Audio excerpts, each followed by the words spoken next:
Ever wondered why a petite martial artist can take down a much larger opponent? It's not magic, it's physics. As strange as it may sound, the world of martial arts is deeply rooted in the principles of physics. You see, martial arts is not merely about brute strength or agility. It's a delicate dance of force, leverage, and center of gravity.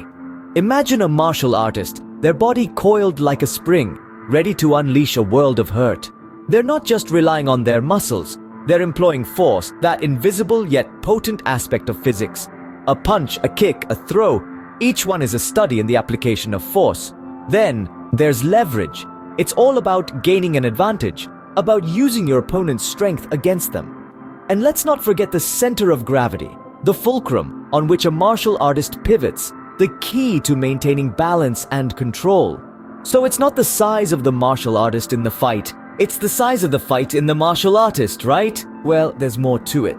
You see a martial artist deliver a powerful punch, but what's really happening there? Let's break it down. A punch is more than just an arm swinging forward. It's a complex interplay of momentum, acceleration, and energy transfer. Here's the science behind it. First, consider the mass and speed. The more mass you can get moving and the faster you can move it, the more momentum you'll have. This is why martial artists use their whole bodies when they punch, not just their arms. Next, let's talk about rotational motion. When you twist your torso and hips as you punch, you're adding rotational momentum. This increases the punch's power. Finally, alignment is key.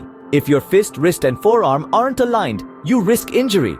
Plus, an aligned punch transfers energy more efficiently, delivering a more powerful blow. So, a punch is not just a punch. It's a textbook example of physics in action.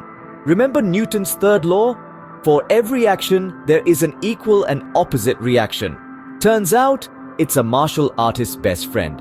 Now let's delve into how martial artists cleverly use this principle to their advantage. Imagine this.